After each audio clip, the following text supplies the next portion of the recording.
मैं भी भाजपाई था भाई, लेकिन मेरा दिमाग खुल गया, मैं इनके विरोध में खड़ा हो गया। ये धर्म से लड़ाएंगे, ये राष्ट्र के खिलाफ लड़ाएंगे, ये अपने जात के खिलाफ लड़ाएंगे, ये वहाँ विद्रोह चालू कर देंगे जहाँ जिस कम्युनिटी का वोट है। ये सच्चाई हमें पता चल गया है। ये सरकार की पूरी तरह से तानाशाही दिख रही है कि एक समाज सेवी, एक साइंटिस्ट किसके लिए बैठे हैं? क्या वो अपने लिए बैठे हैं? इस देश के बच्चों के लिए बैठे, उनके भविष्य के लिए बैठे, उनके भविष्य को बचाने के लिए बैठे हैं। कि सरकार तमाशा देख रही है, इन बच्चों की परीक्षा ले रही है कि ये कब तक बैठे रहेंगे, इन्हें चुनौती दे रही है कि तुम हमारा क्या उखाड़ लोगे। लेकिन सरकार को सोचना चाहिए, इतने हल्के में इस देश के युवा को नहीं लेना चाहिए। ये तो अभी आरंभ है, अंत कहाँ पर होगा ये शायद ये कल्पना नहीं कर रहे हैं। पेपर लीक करवा रहे हैं, मंदिरों में चोरी हो रही है, बेरोजगार आपसे पुकार लगा रहा है, आप सुन नहीं रहे हैं तो फिर वोट कौन दे रहा है? किसान की आप सुन नहीं रहे हैं तो वोट कौन दे रहा है? छात्र की आप सुन नहीं रहे हैं तो वोट कौन दे रहा है? जो मोदी जी पाकिस्तान का पानी रोक सकते हैं, जो मोदी जी यूक्रेन रसिया का वार रोक सकते हैं, जो मोदी जी ईरान और उसका अमेरिका का वार रोकवा सकते हैं, क्या वो नीट का एग्जाम नहीं रुकवा सकते हैं? लेकिन जो मुसलमान इनके खिलाफ बोल रहा है, सरकार के खिलाफ, उसको ले देशद्रोही। जो ब्राह्मण इनके खिलाफ बोल रहा है, लो लेफ्ट पार्टी विंग का आदमी है, लो जो बनिया इनके खिलाफ बोल रहा है, ये कांग्रेस पार्टी का है। तुम ही देशभक्त हो, तुम्ही को थाली में परोस करके मिला था सत्ता है प्रधानमंत्री का। 70 साल का गुरु जब कांग्रेस का नहीं चला था तो तुमने अभी 3 बार अभी सत्ता संभाली है, नहीं चलेगा मोदी जी। अभिजीत दीपके ने ऐलान किया है कि 20 तारीख को वो संसद का घेराव करेंगे और देश भर में जितने भी पेरेंट्स हैं, छात्र हैं, वो जंतर मंतर पर आए और ज़्यादा से ज़्यादा तादाद में शामिल हो इस मार्च में, ताकि सरकार को जवाबदेही तय की जा सके। हमारे साथ यहाँ पर बरेली से कुछ लोग पहुँचे हैं, सामाजिक कार्यकर्ता हैं, पेरेंट्स हैं, पिता हैं, सब हैं। सोचिए ये आंदोलन लगातार बढ़ता जा रहा है और आने वाली 20 तारीख को पता चलेगा कि इस आंदोलन की क्या सिचुएशन रहेगी, क्योंकि 20 तारीख से सेशन भी चालू होने वाला है संसद का। उसी को देखते हुए एक बड़ा ऐलान किया गया है। क्या नाम है मैम और कहाँ से आई हैं? एडवोकेट सुनीता गंगवार मेरा नाम है, मैं बरेली से आई हूँ और पैनी नज़र सामाजिक संस्था की अध्यक्ष हूँ। क्या कहेंगी, काफ़ी दिनों से यहाँ बैठे हुए हैं हमारे देश के साइंटिस्ट सोनम वांगचुक भी यहाँ पर बैठे हुए हैं, उनकी हालत भी गंभीर होती जा रही है और सरकार की तरफ से कोई अभी पहल नहीं हो रही है। ये सरकार की पूरी तरह से तानाशाही दिख रही है कि एक समाज सेवी, एक साइंटिस्ट किसके लिए बैठे हैं? क्या वो अपने लिए बैठे हैं? इस देश के बच्चों के लिए बैठे, उनके भविष्य के लिए बैठे, उनके भविष्य को बचाने के लिए बैठे हैं। और ये जो बच्चे हैं आज इस सड़क पर, जंतर मंतर पे, आज धरने पर बैठे हुए हैं, रात दिन यहाँ पर बैठे हुए हैं, तकलीफ में बैठे हुए हैं। ये किसके बच्चे हैं? ये इस देश के बच्चे हैं, इस देश का भविष्य है। आज अपने भविष्य के लिए ये बच्चे लड़ रहे हैं और इस देश की सरकार तमाशा देख रही है, इन बच्चों की परीक्षा ले रही है कि ये कब तक बैठे रहेंगे, इन्हें चुनौती दे रही है कि तुम हमारा क्या उखाड़ लोगे। लेकिन सरकार को सोचना चाहिए, इतने हल्के में इस देश के युवा को नहीं लेना चाहिए। ये तो अभी आरंभ है, अंत कहाँ पर होगा ये शायद ये कल्पना नहीं कर रहे हैं। अत्याचार की जब अति हो जाती है तो वहीं से आंदोलन फूटता है। अब ये आंदोलन फूट चुका है, जो आज युवाओं ने ये जिम्मेदारी उठाई है अपने कंधों पर सिस्टम को बदलने की। ये आंदोलन ये न समझे कि ये बच्चे अकेले हैं, इन बच्चों के पीछे पूरा देश खड़ा है, इनके माँ बाप खड़े हैं। ये हर माँ बाप के बच्चे हैं। मेरी भी बच्ची है जो नीट की तैयारी कर रही है, उसका भी वो पेपर लीक में उसका भी एग्ज़ाम रुका था, मतलब दोबारा उसे भी देना पड़ा। तो हम सब लोग इस पीड़ा से गुजर रहे हैं कि आज सिस्टम कैसा हो चुका है कि बच्चों का भविष्य दांव पे लग गया, पढ़ाई लिखाई पूरी तरह से चौपट हो चुकी है। तो इसलिए मैं इस देश से अपील कर रही हूँ, इस देश की पूरी जनता से अपील कर रही हूँ कि इस आंदोलन को सपोर्ट करिए और इस सिस्टम को बदलने में अपनी पूरी ताकत लगाइए। इस देश को बचाने की जिम्मेदारी अब हम सबकी है और मैं इस देश के पुलिस बल और सेना से भी कहना चाहती हूँ कि ये लाठी अब आपकी अत्याचारियों पर उठनी चाहिए, ना कि इन बच्चों पर उठनी चाहिए। देश बचाने की जिम्मेदारी आपकी भी है, आपकी जिम्मेदारी सरकार बचाने की नहीं है, इस देश को बचाने की जिम्मेदारी है और इस देश को सुरक्षित करने की जिम्मेदारी, इस देश के नागरिकों को सुरक्षित करने की जिम्मेदारी है। इसलिए अब आप सब लोगों को, सरकारी सिस्टम में बैठे लोगों को भी जागना होगा कि अब इस देश को हमें बचाना है, इस बर्बादी से बचाना है। क्योंकि भारतीय जनता पार्टी जिस तरह की राजनीति कर रही है, देश को बर्बाद करने की, प्रत्येक वर्ग को बर्बाद करने की राजनीति कर रही है। किसान आवाज उठाए तो वो देशद्रोही है, बेरोजगार अगर रोजगार की बात करे तो वो देशद्रोही है और कोई भी अपने अधिकार की बात करे तो वो देशद्रोही हो जाता है। इसलिए जो है अब भारतीय जनता पार्टी को या तो अपनी आंखें खोल लेनी चाहिए, और यदि नहीं खोलती है तो इस देश की जनता आपकी आंखें खोल देगी। अच्छा, देश में इतना बड़ा धरना चल रहा है छात्रों का, और हमारे देश के प्रधानमंत्री वो बाहर विदेशों के दौरे पर हैं, इस पर क्या कहें? ये प्रधानमंत्री जी इसका जवाब दें। मैं तो कहती हूँ मीडिया जाके उनसे जवाब दे कि जब देश के बच्चे यहाँ बैठे हैं तो आप घूम क्यों रहे हैं, इन बच्चों का जवाब क्यों नहीं देते हैं, इन बच्चों के सवालों का जवाब दीजिए, इनका समाधान क्यों नहीं करते हैं। इससे प्रतीत होता है कि प्रधानमंत्री जी को कोई मतलब नहीं है। बैठे रहो, कब तक बैठे रहोगे, एक दिन अपने आप चले जाओगे थक हार कर। लेकिन नहीं, ये उनकी गलतफहमी है। ये देश की जवानी है, और जवानी जिस ओर चलती है जमाना उस ओर चलता है। इसलिए अब इस आंदोलन को हल्के में लेना बीजेपी अपने लिए एक बहुत बड़ी मुसीबत मोल ले रही है। लेकिन प्रधानमंत्री कहते हैं कि देश के लिए तो मैं चाह रहा हूँ इधर उधर जहाँ भी देशवासियों के, वो देशवासियों के लिए कुछ नहीं कर रहे हैं। वो कर तो रहे हैं, तभी तो ये आंदोलन पे बैठे हैं, पेपर लीक करवा रहे हैं, मंदिरों में चोरी हो रही है, सारी चीजों को देख रहे हैं, एक्शन क्यों नहीं ले रहे हैं। यदि आप देश के, एक प्रधानमंत्री देश का अभिभावक होता है, पिता तुल्य होता है, और आप सब तमाशा देख रहे हैं। तमाशा देखने का मतलब होता है कहीं न कहीं आप शामिल हैं इन चीजों में, इसलिए आप देख रहे हैं, आप अपने लोगों को बचा रहे हैं। अगर बचाएंगे तो ये देश अब आंदोलन से पीछे नहीं हटेगा, क्योंकि हम लोग बहुत सह चुके हैं, अब सहने की क्षमता खत्म हो चुकी है। लिख के कह रहे हैं 20 तारीख को जो है हम संसद का घेराव करेंगे, मार्च करेंगे, तो क्या आप तैयार हैं? बिल्कुल, पूरा देश तैयार है। वो मार्च करेंगे, लोग आएंगे और संसद का घेराव करेंगे, बिल्कुल करेंगे। कानून व्यवस्था बाधित नहीं होगी? लॉ एंड ऑर्डर का मामला बनेगा फिर? नहीं, लाठी चार्ज कर दी तो? संविधान हमारा आंदोलन करने से हमें नहीं रोकता है। जब संवैधानिक व्यवस्थाएं बिगड़ जाती हैं और लोकतंत्र कुचला जाता है तो आंदोलन ही लोकतंत्र को बचाता है, ये ध्यान रखिए। और मैं इस देश की न्यायपालिका से भी एक बात कहना चाहती हूँ, सुप्रीम कोर्ट से कहना चाहती हूँ कि इस देश में जब संविधान का गठन हुआ था तो आपको इसके लिए नहीं बनाया गया था, आपको न्याय करने के लिए, लोकतंत्र बचाने के लिए सुप्रीम कोर्ट का गठन किया गया था। लेकिन आज हमारी सुप्रीम कोर्ट इस देश की बर्बादी का तमाशा देख रही है। इसलिए अब इस देश की जनता तय करेगी कि इस देश को, सिस्टम को कैसे बदलना है। लेकिन सीजीआई साहब ने ही कहा था कॉकरोच, और उसके बाद पार्टी बनी, अब आंदोलन चल रहा है, लेकिन इस पर संज्ञान नहीं लिया जा रहा है। जबकि हमारे देश के जो नामचीन साइंटिस्ट हैं, जिनको दुनिया में अवार्ड भी मिल चुके हैं और सेना के लिए उन्होंने इतना काम भी किया है, उनके ऊपर फिल्म भी बन चुकी है, ऐसे में उनकी जो जान को खतरे में डाला जा रहा है। अभी तक उनसे कोई बातचीत नहीं हुई है, जबकि उनकी कंडीशन लगातार ख़राब हो रही है।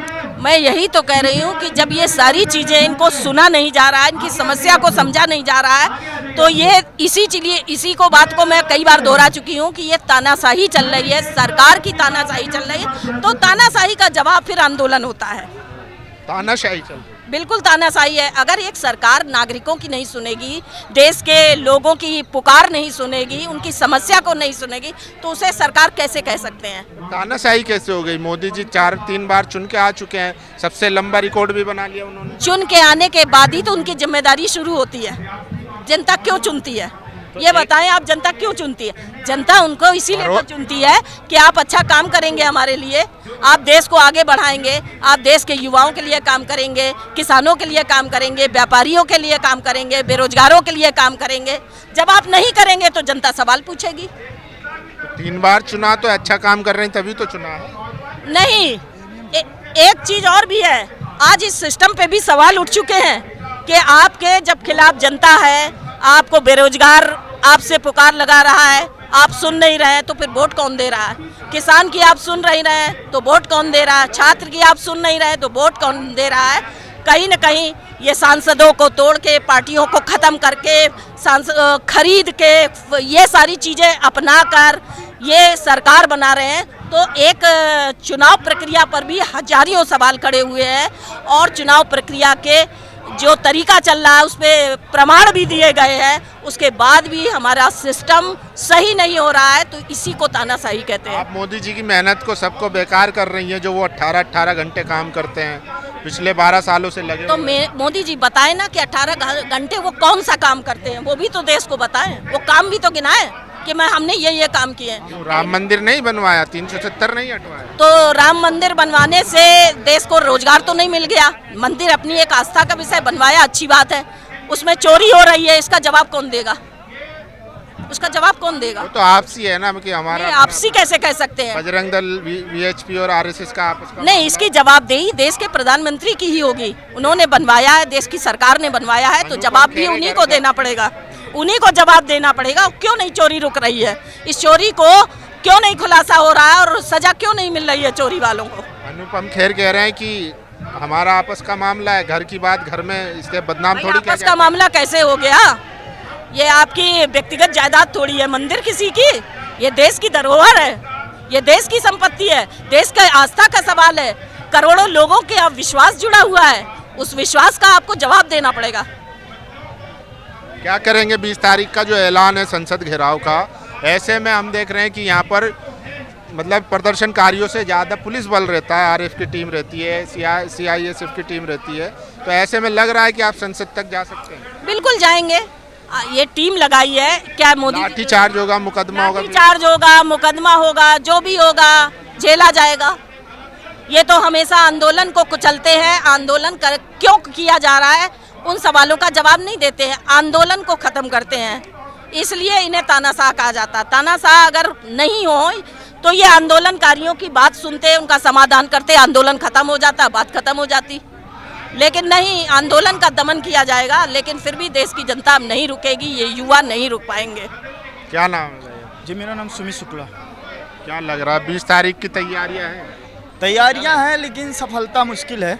अब उसके पीछे का कारण बता दूं, क्योंकि पॉलिटिकल इन्वॉल्व होना और एक सुचारू रूप से खुद से प्रदर्शन करना, दोनों में अंतर है। आज कांग्रेस पार्टी का एक भी समर्थक इसमें नहीं शामिल हो रहा है, भीम आर्मी के एक भी समर्थक इसमें शामिल नहीं हो रहे हैं।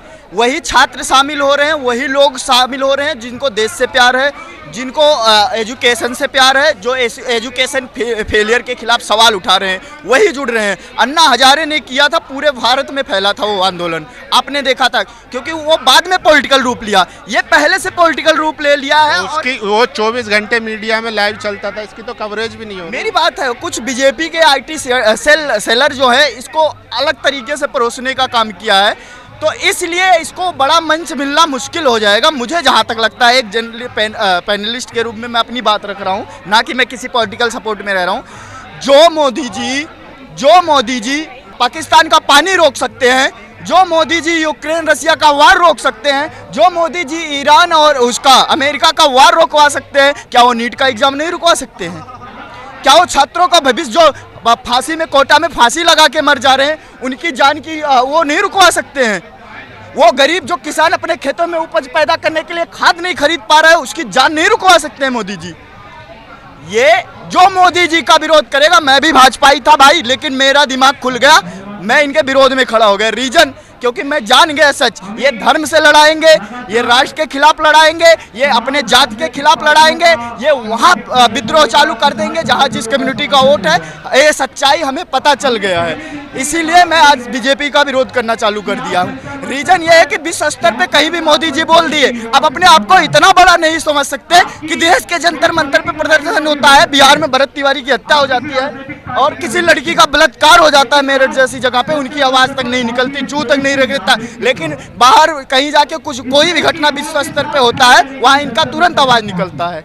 समस्या ये है कि ये मानसिक रूप से एक सबसे बड़ी चीज, इन्होंने जितने जर्नलिस्ट हैं, बड़े बड़े जो एक्टिविस्ट हैं, जितने बड़े बड़े वो हैं जो वो करते हैं, सोशल मीडिया वाले हैं, सबको ये जा जाके छोटा सा पुरस्कार पकड़ा देते हैं, सब इनका अपना प्रशंसक बना देते हैं। राजनीति इनको बहुत अच्छा आती है, मूर्ख बना रहे हैं, ये सबको नहीं पता, लेकिन राजनीति करने इनको अच्छे से आता है। इनको किससे हाथ मिलाना है, किसके समक्ष बैठना है, किसको अपने तारीफ। ये कांग्रेस के कई नेताओं को सर्वोच्च नागरिकता और सर्वोच्च वो दिया है। अब सोचिए, ज्योतिराज सिंधिया को इन्होंने अपनी पार्टी में ले लिया, राघव चड्ढा को इन्होंने अपनी पार्टी में ले लिया, और भी बहुत सारे, हेमंत बिश्व शर्मा को इन्होंने अपनी पार्टी में ले लिया। आप एक बात बताइए, मतलब मोदी समर्थक जो होते हैं या बीजेपी समर्थक, वो कहते हैं कि चाहे हमें 1500 रुपए का पेट्रोल मिले, 200 रुपए का राशन मिले, मगर हम आएगा तो मोदी। तो आप में कैसे परिवर्तन आया? मेरे परिवर्तन ये है, मैंने देखा भाई, ये जैसे जैसे कोई किसी पे मुद्दा उठाता है तुरंत